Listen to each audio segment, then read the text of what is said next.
میں بہت خوش قسمت تھا۔ میرا نکاح ایک نہایت ہی خوبصورت لڑکی سے ہو رہا تھا۔ میں عام سا لڑکا تھا، کبھی تصور بھی نہیں کیا تھا کہ کوئی اتنی نازک حسین لڑکی میری بیوی ہو سکتی ہے۔ میری بنسبت میری ہونے والی بیوی کا رنگ بہت چمکتا دمکتا تھا اور اس کی آنکھیں بھی بھوری تھیں۔ خوشی میرے چہرے سے پھوٹ رہی تھی۔ میرے دوست مجھے چھیڑ چھاڑ کرنے لگے تھے۔ تم تو چھپے رستم نکلے ہو، سچ بتاؤ کیا تم پہلے سے یہی سوچ کر یہاں آئے تھے؟ میرے دوست تجسس سے ہو رہے تھے، ان کی بات پر ہنس پڑا تھا۔ میں تو صرف دوستوں کے ساتھ چترال گھومنے گیا تھا۔ وہاں جا کر خبر ہوئی کہ وہاں میلے کا موسم تھا۔ اس میلے میں لڑکے اور لڑکیاں گیت گاتے، ناچتے، عید مناتے۔ یہ شادیوں کا موسم ہوتا ہے جس میں لڑکے لڑکیاں ایک دوسرے کا جیون ساتھی منتخب کرتے ہیں۔ میں نے بھی باقی لوگوں کی طرح چترال کی نہایت ہی حسین کم عمر لڑکیوں کے بارے میں بہت سن رکھا تھا۔ میرے دوستوں نے اس میلے کے بارے میں سنا تو مچل اٹھے، کہنے لگے اگر یہاں آنے کا اتفاق ہو ہی گیا ہے تو ہمیں اس میلے میں بھی شرکت کر لینی چاہیے۔ مجھے لگا کہ وہ لوگ ہمیں اپنے میلے میں آنے نہیں دیں گے کیونکہ ان کی جوان لڑکیاں نہایت ہی خوبصورت اور روایتی لباس میں تیار ہو کر ناچتی عید مناتی ہیں، مگر تب دوستوں نے بتایا کہ اس میلے میں کسی پر کوئی پابندی نہیں ہوتی۔ باہر کے لڑکے لڑکیاں بھی وہاں پر لطف اندوز ہونے جا سکتے ہیں۔ میں بھی دوستوں کے ساتھ اس میں پہنچ گیا۔ وہاں جا کر تو میری اور میرے دوستوں کی آنکھیں پھٹی کی پھٹی رہ گئیں۔ وہاں حسین لڑکیوں کا ایک اور ہی جہاں تھا۔ روایتی لباس اور ٹوپیوں میں خوبصورتی سے تیار وہ لڑکیاں گلے میں بازو ڈالے خوشی سے ناچ رہی تھیں۔ میرے دوست بھی ان میں شامل ہوئے، ناچنے لگے۔ میں حیرت زدہ اس زندہ لوگوں کو ہنستا مسکراتا دیکھ رہا تھا۔ کچھ دیر بعد تمام لڑکے ایک طرف جمع ہونے لگے۔ ہم نے وہاں کھڑے لڑکے سے پوچھا، ان کو کیا ہوا؟ کہنے لگا کہ یہ لڑکیاں اپنے دولہے کی تلاش میں یہاں آئی ہیں۔ اس میلے میں اپنے لیے ہم سفر ڈھونڈتی ہیں، ان کی مرضی اور پسند سے شادیاں کی جائیں گی۔ میں نے حیرت سے کہا، ان کو لڑکا پسند کرنے کی اجازت ہے؟ وہ کہنے لگا، جی ہاں، سب کو، جو بھی لڑکا پسند آئے وہ اس کے ساتھ شادی کر لے گی۔ ہمارے والدین اس بات کی پوری اجازت دیتے ہیں۔ ہم حیران ہوئے کیونکہ ہمارے یہاں اس بات کو غیرت کا مسئلہ بنا دیا جاتا تھا۔ میرا دل پوری شدت سے دھڑک اٹھا تھا۔ وہ ایک سے بڑھ کر ایک حسین خوبصورت لڑکی تھی۔ ان کے رنگ سورج کی روشنی میں چاند کی طرح دمک رہے تھے۔ میں نے مزاحاً دوستوں سے کہا کہ اگر وہ لڑکیاں اپنے لیے دولہا تلاش کر رہی ہیں تو پھر ہمیں بھی قسمت آزمانی چاہیے، کیا خبر کسی کے دل میں ہم اتر جائیں۔ میں دوستوں کو اکسا رہا تھا۔ سچ تو یہ تھا کہ میں ادھر کی لڑکی سے نکاح کر لینا چاہتا تھا۔ وہیں کھڑے کھڑے لڑکیوں کو دیکھتے ہوئے میرے دل میں حسرت سی پیدا ہو گئی تھی کہ میری بیوی بھی ایسی حسین ہونی چاہیے۔ میرے دوست کہنے لگے، 500 کہاں سے لاؤ گے؟ ایک دلہن کی قیمت 500 ہے۔ ہمارے پاس اتنے پیسے نہیں ہیں کہ ہم اپنے لیے یہاں سے دلہن پسند کر لیں، اس لیے دور دور سے آنکھیں ٹھنڈی کرو اور واپس چلو۔ میرے دوست مجھے حقیقت سے آگاہ کر رہے تھے، جبکہ میں 500 کی رقم کا سن کر حیران رہ گیا تھا۔ بہانے سے میں نے اپنے بٹوے کو نکالا اور پیسے چیک کرنے لگا۔ میں اپنی تعلیم کے لیے ساتھ ساتھ الگ سے آن لائن کمائی بھی کرتا تھا۔ دوستوں کے ساتھ گھومنے پھرنے کے لیے میں نے اچھی خاصی رقم جمع کی تھی تاکہ میں سفر میں کسی مصیبت کا شکار نہ ہوں۔ مجھے لگا وہی رقم میرے کام آ سکتی ہے، مگر رقم گننے کے بعد مجھے مایوسی ہوئی۔ میرے پاس تو صرف 400 روپے تھے۔ کچھ رقم میں پہلے چترال آنے تک خرچ کر بیٹھا تھا۔ میری نظر بار بار ان خوبصورت لڑکیوں کی طرف جا رہی تھی۔ میری نظر ایک لڑکی پر جم گئی۔ وہ دبلی پتلی کم عمر لڑکی تھی۔ اس کی رنگت بہت شفاف تھی اور نہایت ہی لمبے بال تھے۔ سر پر چترال کی روایتی ٹوپی رکھی وہ بہت حسین لگ رہی تھی۔ ان کا بار بار شرمانا اور ہنسنا میرے دل میں اتر رہا تھا۔ میں بے قرار سا اٹھ کر کھڑا ہوا۔ دوستوں نے پوچھا تو کال کا بہانہ کر کے میں وہاں سے چلا گیا۔ زندگی میں پہلی بار تو لڑکی نہیں دیکھی تھی۔ یونیورسٹی میں بھی میرے ساتھ کئی خوبصورت لڑکیاں پڑھتی تھیں، مگر وہ لڑکی میرے دل میں گھس گئی تھی۔ میں بہانے سے اس کے پاس گیا، اسے سلام دعا بڑھانے لگا۔ وہ اعتماد سے میری ہر بات کا جواب دینے لگی۔ میں نے بہت کوشش کی کہ میں اس کے دل میں ٹھہر جاؤں۔ میں چاہتا تھا وہ خود مجھے پسند کر لے۔ میرے پاس 500 نہ تھے مگر 400 میں اسی وقت دینے کو تیار تھا۔ میں بہت خوبصورت تو نہیں تھا مگر اچھا پہناؤ اور نرم لہجہ مجھے لڑکیوں میں مقبول کرتا تھا۔ وہ لڑکی بھی میری طرف متوجہ ہوئی تھی۔ میں نے پسندیدگی کا اظہار کیا تو اس نے میری شادی کی آفر قبول کر لی۔ پیسوں کی بات ہوئی تو پتہ چلا وہ 500 شادی کے خرچ کے لیتے ہیں۔ میرے پاس 400 تھے، انہوں نے وہی لے لیے اور شادی طے کر دی۔ مگر نکاح کا مرحلہ آیا تو میں ہوش میں آیا۔ ان لوگوں کا مذہب اسلام نہیں تھا۔ اب مجھے فکر ہونے لگی کہ میں اس لڑکی کو کیسے اپنے نکاح میں لوں گا جبکہ اس کا مذہب اسلام نہیں تھا۔ میں اپنے مذہب سے پیچھے نہیں ہٹ سکتا تھا۔ میری پریشانی جان کر وہ لڑکی بولی، ہمارے لیے مذہب معنی نہیں رکھتا۔ اگر آج میں ادھر کے کسی فرد سے شادی کرتی تو ہمارا یہی مذہب رہتا اور میں اپنی مذہبی رسومات کے مطابق اس کو اپنا شوہر مانتی۔ مگر تم مسلمان ہو، تم چاہو تو مجھے کلمہ پڑھا کر مسلمان کر سکتے ہو۔ میں تمہارے ساتھ تمہاری رسومات کے مطابق ہی شادی کروں گی۔ یہ سن کر تو میری ساری فکر دور ہو گئی۔ میں بھاگتے ہوئے اپنے دوستوں کے پاس پہنچا۔ جب میں نے انہیں اپنے نکاح کا بتایا وہ سب بے یقینی سے مجھے دیکھنے لگے۔ انہیں لگا میں مذاق کر رہا ہوں۔ تمہیں بھی جو لڑکی پسند آئے اس سے جا کر بات کرو، دوستی بڑھاؤ، ہو سکتا ہے بغیر پیسوں کے وہ لڑکی مان جائے، کیونکہ یہاں پر ہر لڑکی اور لڑکا جو بھی ایک دوسرے کو پسند کر لے وہ نکاح کر رہے ہیں۔ میں نے اپنے دوستوں کو کہا تو ایک دوست مجھ سے کہنے لگا، تم تو پاگل ہو، حسین خوبصورت کے دیوانے ہو رہے ہو، تمہیں کیا خبر ان لڑکیوں کے بارے میں کیسی کیسی کہانیاں مشہور ہیں۔ شادی اگر ایک دن کا کھیل ہوتی تو ہم بھی ضرور کر لیتے، مگر یہ عمر بھر کا فیصلہ ہے۔ تم ایک انجان مذہب اور انجان جگہ کی لڑکی کو جب اپنے گھر لے جاؤ گے تو سوچو کیسے اپنے والدین کو اس کے بارے میں بتاؤ گے۔ میں نے سر جھٹک دیا۔ میں نے کہا مجھے کوئی پریشانی نہیں، میں لڑکی کو مسلمان کر کے اس سے نکاح کروں گا اور واپس مجھے زیادہ وضاحت دینے کی ضرورت نہیں ہے۔ تم جانتے ہو میری والدہ کی چند سال پہلے ہی وفات ہو چکی ہے۔ میرے والد تو پہلے ہی سمجھ نہیں پاتے میرا رشتہ کیسے اور کہاں کریں۔ میں نے کہا مجھے یقین ہے جب میں اپنی بیوی کو اپنے والد سے ملواؤں گا وہ اسے کھلے دل سے قبول کر لیں گے۔ مگر میرے دوست عجیب سے انداز میں مسکراتے ہوئے بولے، ابھی تو خوش ہو رہے ہو، ہم تمہاری خوشی ضائع نہیں کرنا چاہتے، مگر شادی کے بعد تمہیں اندازہ ہو جائے گا کہ یہ لڑکیاں کتنی عجیب ہیں، ان کی حرکتیں تم برداشت نہیں کر پاؤ گے۔ نکاح کرنے سے ایک بار ضرور سوچ لینا، شادی کے بعد ایسا نہ ہو تم اپنی بیوی کو سمجھنے لگو تو طلاق کا فیصلہ کر بیٹھو۔ میں سمجھ نہیں پایا میرے دوست مجھے کیا سمجھانا چاہ رہے تھے۔ میں تب اندازہ نہیں کر پایا تھا میں کیا غلطی کرنے والا تھا۔ میں نے یہ جاننے میں دلچسپی نہیں لی کہ انہوں نے ان لوگوں کے بارے میں کیا کہانیاں سن رکھی تھیں۔ میں کچھ نہیں جاننا چاہتا تھا۔ میرے دماغ پر تو اس وقت اس لڑکی کا حسن سوار ہو رہا تھا۔ اپنی خوشی میں نے اپنے دوستوں کی کسی بات کو توجہ نہیں دی۔ میں نے کہا میں سب سنبھال لوں گا، ویسے بھی لڑکیاں شادی کے بعد بدل جایا کرتی ہیں۔ مجھے پورا یقین تھا کہ یہ زندہ دل معصوم لڑکی میری بیوی بن کر میری زندگی کو حسین بنا دے گی، مگر میرے دوست نہ جانے کیا اشارہ کر رہے تھے۔ اس وقت میں نے انہیں زیادہ توجہ تو نہیں دی۔ میرے دل میں کہیں ہلکا سا یہ خیال بھی سر اٹھا رہا تھا۔ میرے دوست جلن کا شکار ہو رہے تھے۔ وہ ان لڑکیوں کو دیکھ کر آہیں بھر رہے تھے مگر ان کے پاس اتنی رقم نہ تھی کہ وہ کسی لڑکی کو پسند کرتے۔ میری قسمت اچھی تھی کہ مجھے 400 ڈسکاؤنٹ پر میری پسند کی لڑکی مل گئی تھی۔ میں اپنی ہونے والی بیوی کے پاس گیا۔ اس کا نام مہر النساء تھا۔ مہر النساء نے مجھ سے کہا کہ تم مجھے کلمہ پڑھا دو، میں مسلمان ہو جاؤں گی، مگر ہماری شادی آج نہیں ہو سکتی، تمہیں 2 دن تک انتظار کرنا پڑے گا۔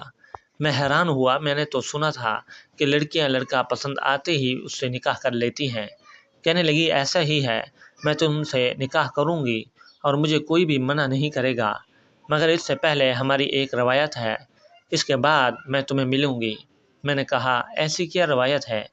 کہنے لگی میں آج گھر جا کر اپنے گھر والوں کو یہ پیغام دے دوں گی کہ میں نے اپنے لیے لڑکا پسند کر لیا ہے اور اس کے ساتھ میں بھاگ رہی ہوں، تم مجھے لینے آ جانا۔ میں تمہارے ساتھ گھر سے بھاگ جاؤں گی۔ لڑکی کی بات سن کر مجھے جھٹکا لگا۔ میں بلبلا کر بولا، تمہیں گھر سے بھاگنے کی کیا ضرورت ہے؟ میں نے کہا، میں تمہیں پیسے دے رہا ہوں، ہم ایک دوسرے کو پسند کرتے ہیں، شادی کریں گے، تو پھر چھپانے کی کیا ضرورت؟ میں تو بکھلا گیا تھا۔ میں نہیں چاہتا تھا کہ یہ لوگ اپنی لڑکی بھگانے کے الزام میں مجھے مار پیٹ کر دیں، مگر مہر النساء میری بات پر ہنسنے لگی، بولی، فکر مت کرو، میں کسی سے نہیں چھپا رہی، بس اطلاع دوں گی کہ میں گھر سے بھاگ رہی ہوں، یہ ہماری روایت ہے، کوئی مجھ پر غصہ نہیں کرے گا، تمہاری اجازت سے کل یا پرسوں میرے والدین مجھے گھر لے جائیں گے اور پھر ہم دونوں رسم و رواج کے مطابق شادی کریں گے، مگر پہلی رات مجھے تمہارے ساتھ بھاگنا ہوگا، میری محبت کا یہی اعلان ہوگا کہ میں نے تمہیں چن لیا ہے۔ مہر النساء کی باتوں نے مجھے گھما کر رکھ دیا تھا۔ میں نے اپنی زندگی میں ایسا عجیب رواج کبھی نہیں دیکھا تھا، مگر مجھے اس لڑکی سے شادی کرنی تھی، اس لیے میں خاموشی سے سر ہلا گیا۔ میں رات میں مہر النساء کو لینے پہنچا، وہ میری منتظر تھی، میں اسے گھر سے بھگا لایا۔ اپنی حرکت پر مجھے ہنسی آئی تھی، میں جس معاشرے میں پلا بڑھا تھا، وہاں گھر سے بھاگی ہوئی لڑکیوں کو ساری زندگی اس بات پر ذلیل کیا جاتا، مگر یہاں لڑکی بھگانے پر کوئی خون خرابہ نہیں ہوا۔ تب خوشی میں اس عجیب رسم سے لطف اندوز ہوا۔ میں نے نہیں سوچا تھا میری زندگی میں آگے کیا آنے والا تھا۔ اگلے روز مہر النساء کے والدین لڑکی کو اپنے ساتھ گھر لے گئے۔ میں نے انہیں بتایا میں مہر النساء کو مسلمان کر دیا ہے، اس سے نکاح کرنا چاہتا ہوں، تو انہوں نے اپنے پرانے رسم و رواج ایک طرف رکھ دیے اور میں نے مہر النساء سے نکاح کر لیا۔ میں بہت خوش تھا، میرے دوست ابھی وہاں گھومنا چاہتے تھے، میرا بھی واپسی کا ارادہ نہیں تھا۔ میں نے ایک چھوٹے سے ریسٹورینٹ میں قیام کیا۔ میں گھومنے کے لیے آیا تھا، اپنی پسندیدہ لڑکی کو بیوی بنا بیٹھا تھا۔ میں ان دنوں ہواؤں میں اڑ رہا تھا۔ میری بیوی نے میری زندگی میں شامل ہو کر میری زندگی کو مزید خوبصورت بنا دیا۔ 4 دن ہم نے بغیر کسی پریشانی کے گزارے، مگر 5ویں روز میری بیوی کچھ سنجیدہ سی لگی۔ مجھ سے پوچھنے لگی، تم ابھی یہیں رکو گے یا جلد واپس جانا ہے؟ اس کے سوال پر چونک گیا۔ اس نے کہا، میں ابھی فارغ ہوں، کچھ دن یہیں رکوں گا۔ وہ جواباً سوچ میں گم ہو گئی۔ میں اسے دیکھنا چاہ رہا تھا، سادگی میں اس کا حسن مزید نمایاں ہو رہا تھا۔ ان 4 دنوں میں اس نے مجھے اپنا دیوانہ بنا لیا تھا، مگر اس کے چہرے کی سوگواری مجھے حیران کر گئی تھی۔ شاید میں اسے گھر نہیں لے جا رہا تھا، اس لیے وہ گھبرا رہی تھی۔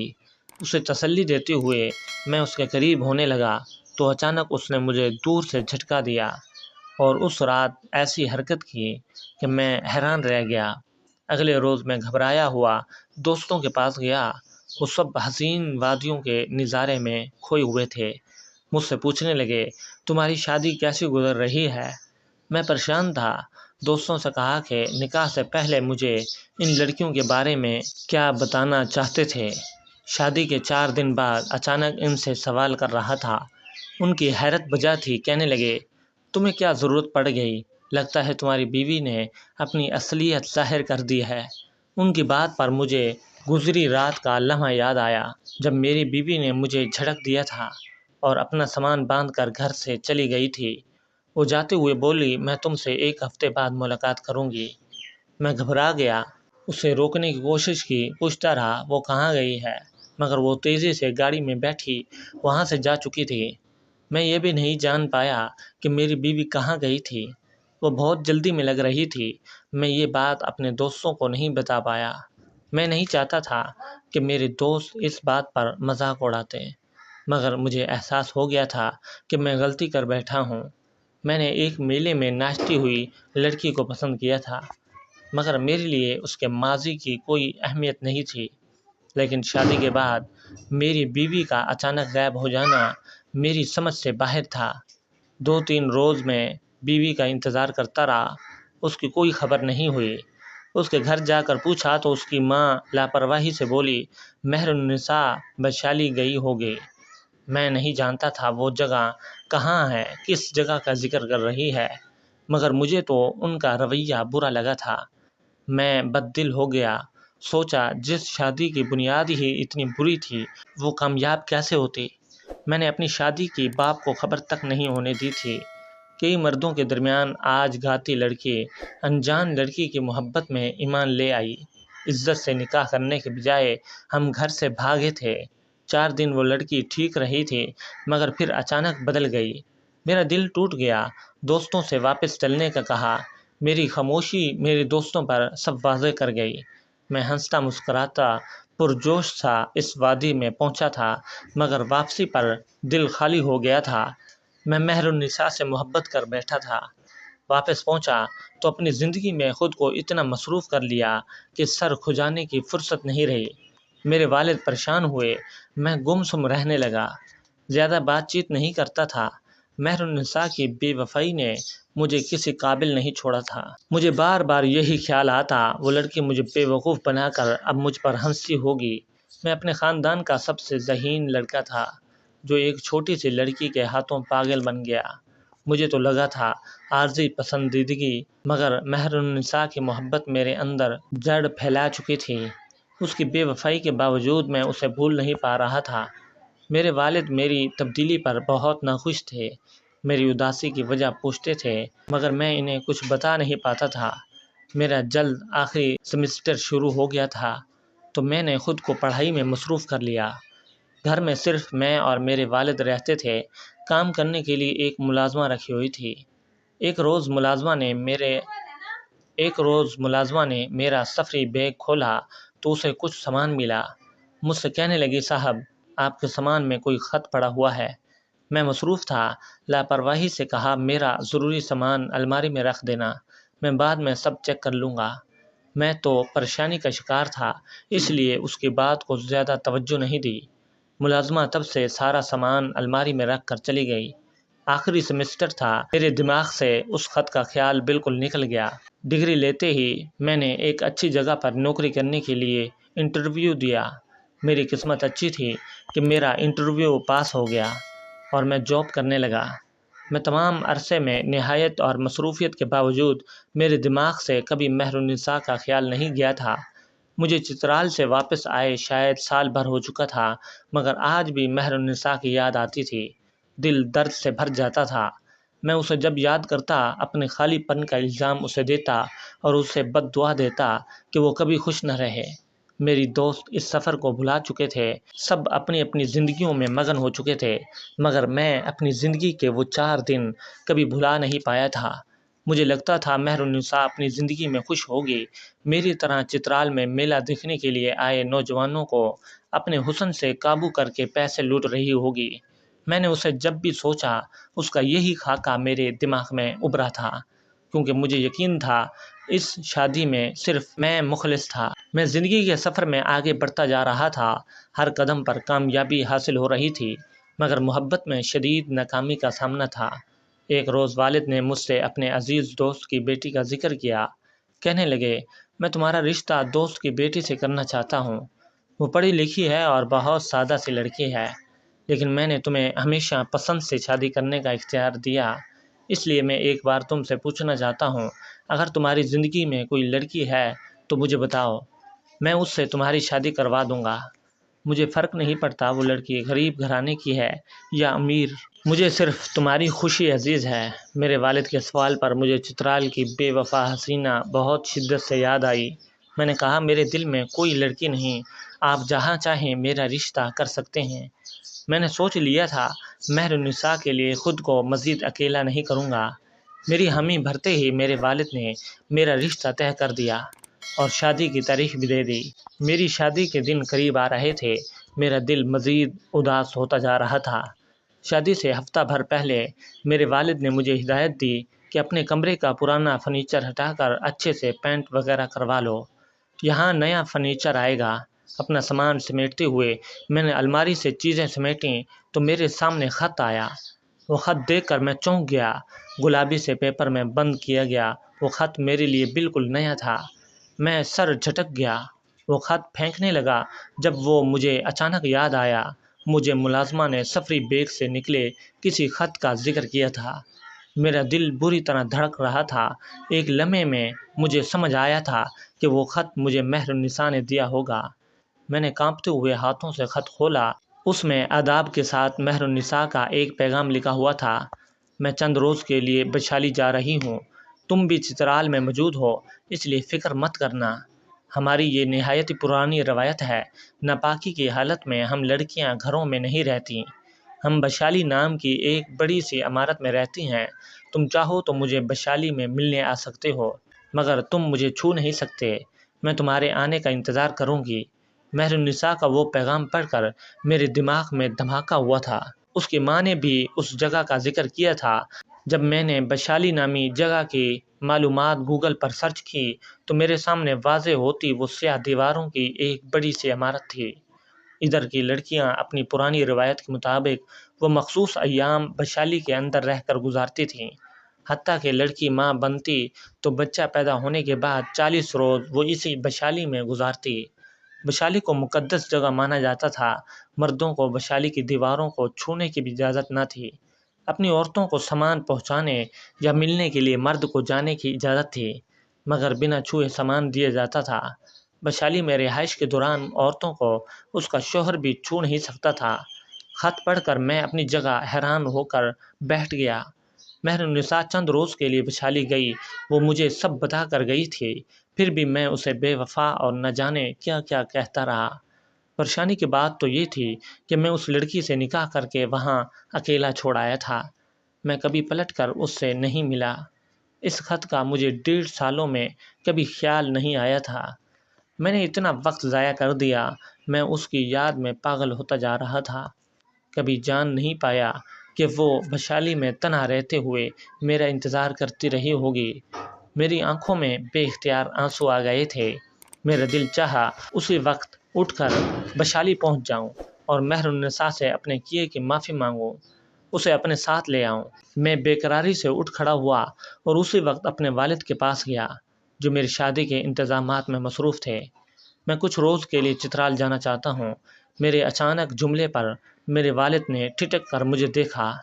1 ہفتے بعد تمہاری شادی ہے، گھر میں شادی کی تیاریاں ہو رہی ہیں، تمہیں چترال اچانک کیا کام پڑ گیا؟ میرے والد نے حیرت سے سوال کیا۔ پلیز مجھے جانے کی اجازت دے دیں، میرا جانا وہاں بہت ضروری ہے۔ اگر میں ابھی نہ گیا بہت دیر ہو جائے گی۔ میں ساری زندگی پچھتاتا رہوں گا، مجھے کبھی چین نہیں ملے گا، مجھے ایک بار جانے دیں۔ میں اپنے والد سے منتیں کرتا بے ساختہ رو پڑا تھا۔ وہ بخلا گئے۔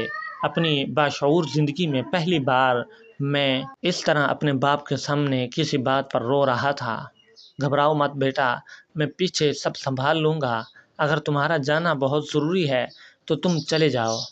میرے والد نے اجازت دے دی۔ میں نے اپنے چند جوڑے رکھے اور فوراً ٹکٹ کروا کر چترال کی طرف روانہ ہوا۔ میں جانتا تھا وہ بہت لمبا سفر تھا، مگر میں پہلی فرصت میں مہر النساء کے پاس پہنچنا چاہتا تھا۔ چترال کی وادی کی ویشالی میں قدم رکھتے ہی میں سیدھا مہر النساء کے گھر پہنچ گیا۔ میری دستک دینے پر مہر النساء کے والد باہر آئے۔ وہ بہت بزرگ اور کمزور لگ رہے تھے۔ مجھے دیکھ کر ٹھٹک گئے۔ ان کے چہرے پر نفرت بھرے تاثرات پھیلے تھے۔ میں شرمندگی سے سر جھکا گیا۔ میں جانتا تھا اپنی بیٹی کی بے وقتی پر وہ دونوں مجھ سے نفرت کرتے ہوں گے۔ میں نے بات کرنے کی کوشش کی تو وہ بوڑھا بولا، ہمارا تم سے کوئی واسطہ نہیں، تم یہاں کیا لینے آئے ہو؟ میں نے کہا، مجھے مہر النساء سے بات کرنے دیں، اس سے ملنا چاہتا ہوں۔ میں غلط فہمی کا شکار ہو گیا تھا، مگر میں نے مہر النساء کو طلاق نہیں دی تھی۔ میں نے کہا میں آج بھی اسے اپنانے کو تیار ہوں، وہ میری بیوی ہے، مجھے ایک بار مجھے ملنے دیں۔ میں نے روتے ہوئے منتیں کی تو وہ بوڑھا مجھے خالی نظروں سے دیکھنے لگا۔ بولا، اگر تم کسی غلط فہمی کا شکار ہو کر گئے تھے تو آنے میں بہت دیر کر دی، کیونکہ ہماری بیٹی مہر النساء کا چند ماہ پہلے انتقال ہو گیا ہے۔ یہ خبر میرے سر پر بجلی کی طرح گری تھی۔ میں پھٹی پھٹی آنکھوں سے اس بوڑھے کو دیکھنے لگا۔ میرے ہوش یکدم اڑے تھے۔ مجھے اس بات کا یقین نہیں ہے۔ میں جانتا ہوں آپ مجھے جھوٹ بول رہے ہیں اور مجھے یہاں سے بھیجنا چاہتے ہیں۔ مجھے ایک بار مہر النساء سے ملنے دیں، میں معافی مانگ لوں گا۔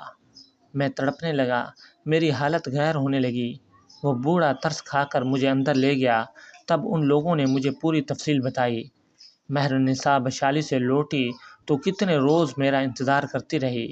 اس نے مجھے بہت تلاش کیا، کئی ماہ تک اس نے انتظار کیا میں لوٹ آؤں گا، اسے یقین تھا میں اسے کبھی اکیلا نہیں چھوڑوں گا۔ آہستہ آہستہ اس کا انتظار ختم ہونے لگا۔ میری ساس نے بتایا کہ مہر النساء ماں بننے والی تھی۔ وہ تمہیں یہ خبر دینا چاہتی تھی، مگر تم نے نہ اپنا پتہ بتایا نہ اپنا نمبر دیا۔ تم ایسے گئے کہ ہمیں تمہارا کوئی سراغ نہیں ملا۔ بچے کی پیدائش کے بعد مہر النساء 10 دن بشالی میں رہی تو وہیں قیام کے دوران اس کی موت ہو گئی۔ بچے کو ہم اپنے پاس لے کر آئے اور مہر النساء کو وادی سے کچھ دور زمین میں دفنا دیا، کیونکہ بشالی میں قیام کے دوران جو لڑکیاں مرتی ہیں ان کو باقاعدہ رسم کے ساتھ نہیں دفنایا جاتا۔ یہ سن کر میرے رونگٹے کھڑے ہو گئے۔ میں اس معصوم لڑکی کو اپنی زندگی میں شامل کر چکا تھا۔ وہ میری بیوی تھی، مگر پھر بھی ایسی لاوارث موت مری تھی۔ مسلمان ہونے کے باوجود بشالی میں رہنے کی وجہ سے وہ اپنے پرانے رواجوں میں چلتی رہی۔ اسے نہ جنازہ نصیب ہوا، نہ ہی غسل، نہ کفن، نہ دفن۔ میں پھوٹ پھوٹ کر رو رہا تھا۔ مجھے تب سمجھ آئی کہ میرے وجود کے اندر بے چینی کیوں بڑھتی رہی تھی۔ مجھے لگتا تھا مجھے مہر النساء کی بے وفائی رلاتی ہے، مگر میں نہیں جانتا مجھے اس کی آہیں بے سکون کرتی ہیں۔ میرے ضمیر پر بوجھ پڑ گیا تھا۔ میں نے مہر النساء کے ابو سے منت کی، میں اپنے بچے کو ایک نظر دیکھنا چاہتا ہوں، مگر بوڑھے نے صاف انکار کر دیا۔ کہنے لگے، ادھر کی کئی بیٹیوں کی شادیوں کا یہی انجام ہوا ہے جو مہر النساء کا ہوا۔ تم مرد ایسے ہی ہوا کرتے ہو۔ ہم کمزور ہیں، ہماری بیٹی کی نشانی ہمارے پاس ہے۔ اگر ہم تمہیں بچہ دکھا دیں تو تم ہم سے چھین کر لے جاؤ گے۔ ہمیں یقین نہیں ہے تمہاری کہانی میں کتنا سچ ہے۔ اب ہم اپنے بچے کو تمہارے حوالے نہیں کریں گے۔ میری منتوں پر بھی وہ نرم نہیں پڑے۔ مجبوراً مجھے خالی ہاتھ لوٹنا پڑا۔ میں اپنی شادی سے ایک دن پہلے گھر واپس آیا تھا۔ میری حالت اتنی خراب ہو رہی تھی کہ میرے والد گھبرا گئے۔ میں گم سم سا کمرے میں پڑا رہا۔ گھر میں ہر طرف شادی کی تیاریاں ہو رہی تھی، پورا خاندان جمع تھا۔ میرے والد مجھ سے بار بار پوچھنے لگے، تمہیں کیا پریشانی ہے؟ چترال میں تمہارے ساتھ ایسا کیا ہوا ہے کہ تم اتنی اجڑی ہوئی حالت میں واپس لوٹے؟ میں اپنے والد کو تب بھی کچھ نہیں بتایا۔ میں نے ان کے ہاتھ پکڑ کر روتے ہوئے التجا کی، میری شادی مت کریں، میں شادی کے قابل نہیں ہوں، میں کسی بھی لڑکی کو عزت دینے کے قابل نہیں ہوں۔ میں رو رہا تھا، برائے مہربانی مجھ پر احسان کریں۔ میرے والد ساکت ہو گئے۔ میری شادی ایک روز پہلے ختم ہو گئی تھی۔ میرے والد کے دوست نے میرے والد کو اتنی باتیں سنائیں کہ وہ سر جھکا کر رہ گئے۔ میں اس معاملے میں بالکل بے بس ہو چکا تھا۔ میری فکر میں گھلتے گھلتے میرے والد 1 ماہ کے بعد وفات پا گئے۔ ان کی وفات کو بھی 2 سال گزر چکے ہیں۔ میں اپنے گھر میں اکیلا رہتا ہوں، کامیاب انسان ہوں، مگر آج بھی میری زندگی ویسی کی ویسی ویران ہے۔